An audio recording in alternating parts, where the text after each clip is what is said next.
Assalamualaikum warahmatullahi wabarakatuh dan salam sejahtera. Bertemu kembali kita dalam kelas asas kelestarian tingkatan 5, masih dalam topik 1.2. Untuk hari ini kita akan sambung kaedah pembinaan yang berikutnya, iaitu kaedah dinding tanggung beban. Untuk topik ni, dia punya penerangannya agak panjang. Mungkin kita akan belajar satu kaedah ni sajalah untuk video kali ni. Ya, baik, kita teruskan. Dinding tanggung beban ialah dinding yang menanggung beban daripada bangunan, sama ada beban mati atau beban hidup, selain daripada bebannya sendiri. Dinding ini mempunyai ketebalan minimum 215 mm. Berikut ialah jenis pembinaan dinding tanggung beban. Baik, yang pertama tuang di situ, iaitu pembinaan dinding adalah di atas asas jalur. Pembinaan tuang di situ lebih kukuh. Yang kedua ialah pratuang ataupun precast. Setiap panel dinding dibuat di kilang dan dipasang di tapak pembinaan. Panel dinding ini dibuat di kilang, kemudian dibawa ke tapak pembinaan dan dipasang. Pemasangan dinding ini memerlukan ketelitian yang tinggi dan tenaga kerja yang mahir. Dia memerlukan pekerja yang mahir untuk memasang dinding ini. Pembinaan ini lebih cepat kerana tidak dipengaruhi oleh faktor cuaca. Manakala jumlah pekerja yang diperlukan juga tidak ramai. Sebab dinding-dinding panel-panel ni dah dibuat di kilang, dah kering, tak perlu nak bancuh konkrit lagi dekat tapak pembinaan. Jadi faktor cuaca tidak banyak mengganggu proses pembinaan kaedah ini. Yang ketiga, ikatan bata. Jenis ikatan bata yang biasa digunakan dalam pembinaan dinding tanggung beban ialah ikatan kepala bata, ikatan Flemish dan ikatan Inggeris. Antara jenis ikatan bata yang biasa digunakan dalam pembinaan dinding tanggung beban ialah ikatan kepala bata, ikatan Flemish dan ikatan Inggeris. Nanti kita tengok mana rupanya ikatan kepala bata, ikatan Flemish dan ikatan Inggeris.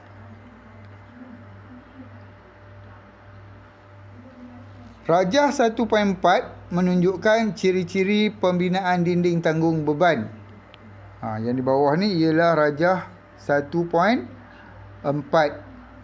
Rajah 1.5 menerangkan struktur pengagihan beban melalui dinding tanggung beban. Foto 1.1 menunjukkan dinding tanggung beban menggunakan kaedah tuang di situ. Kita akan lihat satu per satu. Baik, ciri-ciri pembinaan dinding tanggung beban. Yang pertamanya, tiada tiang. Dinding tanggung beban ni dia tak ada tiang. Kedua, tanggung beban sendiri. Dia menanggung berat dia sendiri. Ya, maksudnya dindingnya adalah tebal. Ni tiga ciri dinding tanggung beban. Pertama tadi tiada tiang, kedua tanggung beban sendiri, dan ketiga dinding tebal. Baik, ini ialah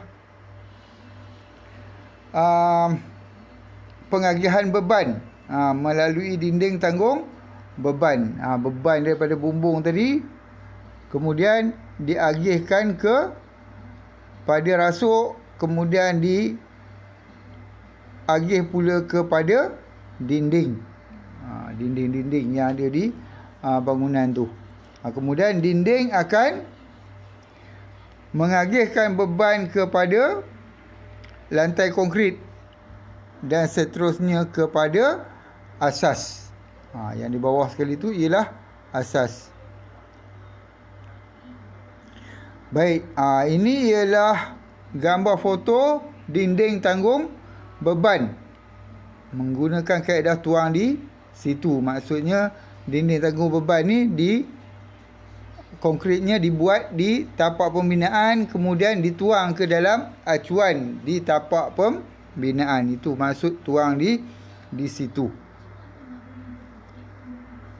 Ini ialah gambar ataupun rajah yang menunjukkan 3 jenis ikatan tadi, iaitu ikatan Inggeris, ikatan kepala bata dan ikatan Flemish. Baik, kita lihat satu persatu dulu. Pertama, ikatan Inggeris. Ikatan Inggeris terdiri daripada gabungan lapisan kepala bata dan sisi bata yang berselang-seli. Kalau kita lihat rajah ni, ini menunjukkan yang ini menunjukkan ikatan kepala bata. Yang di bawah ni ialah sisi bata, 2 bata yang disusun secara sisi. Kemudian susunan ni diselang-selikan pada setiap lapisan. Ini yang dikatakan sebagai, yang dinamakan sebagai ikatan Inggeris.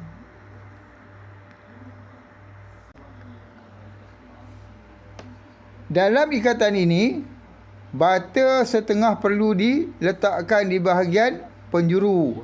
Ikat bata tadi perlu dibelah 2. Di bahagian penjuru dia diletakkan setengah. Diletakkan setengah seperti dalam rajah 1.72 tu. 1.7.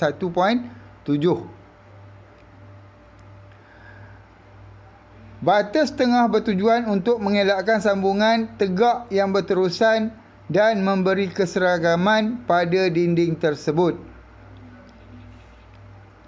Bagi pembinaan tembok yang tebal, susunan bata di bahagian dalam dinding disusun secara selari. Ikatan Inggeris merupakan ikatan yang kuat. Oleh itu, ikatan jenis ini digunakan untuk dinding penahan tanah atau dinding rumah. Susunan ikatan ini kelihatan cantik dan sesuai untuk dinding yang tidak dilepa. Biasanya kalau dinding yang tak dilepa ni, dia punya susunan batanya cantik dan batanya pun cantik. Kebiasaannya bukan batu bata yang digunakan dalam pembinaan yang biasa, tetapi ini biasanya menggunakan dinding bata daripada jenis bata muka yang dinamakan bata muka, di mana permukaan bata ni dia cantik, tidak begitu kasar, dia licin. Jadi yang inilah yang digunakan untuk dinding yang tidak dilepa. Yang keduanya, ikatan kepala bata. Ikatan kepala bata tadi saya dah tunjukkan ikatan kepala bata, di mana kepala bata tu dia di bahagian luar, di bahagian luar. Dalam ikatan ini, kepala bata disusun secara selari. Oleh itu, bahagian depan permukaan dinding terdiri daripada kepala bata sahaja. Ikatan ini tidak begitu kukuh. Ikatan ini sesuai dibuat bagi pembinaan asas bangunan atau pintu gerbang yang tidak menanggung beban tinggi. Boleh digunakan untuk membuat pintu gerbang yang tidak menanggung beban yang banyak. Rajah 1.8 menunjukkan pandangan hadapan dan pelan bagi bahagian tembok lengkung yang dibina dengan ikatan kepala bata. Yang di sebelah ni ialah ikatan kepala bata rajah ni. Baik, seterusnya yang terakhir ialah ikatan Flemish.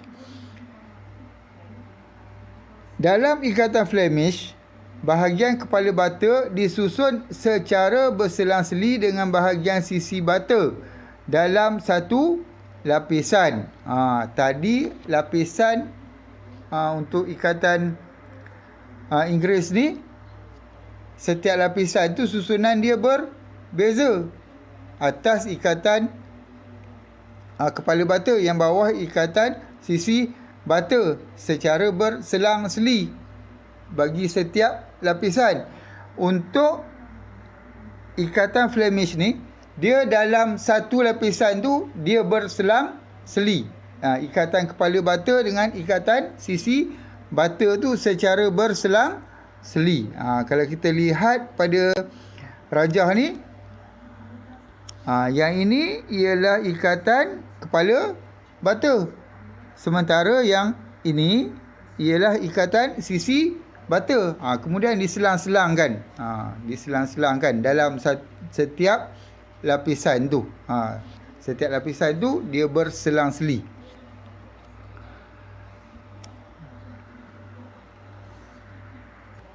Oleh itu, permukaan hadapan dinding akan kelihatan memanjang dan melebar secara berselang-seli. Dinding yang menggunakan ikatan ini kukuh.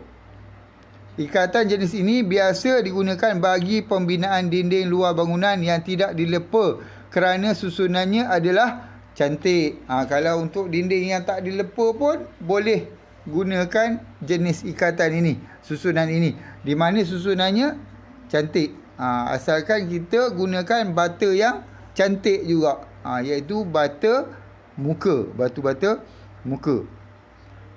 Untuk memperoleh sudut yang seragam di bahagian penjuru dinding, bata setengah diletakkan di bahagian hujung selepas susunan kepala bata.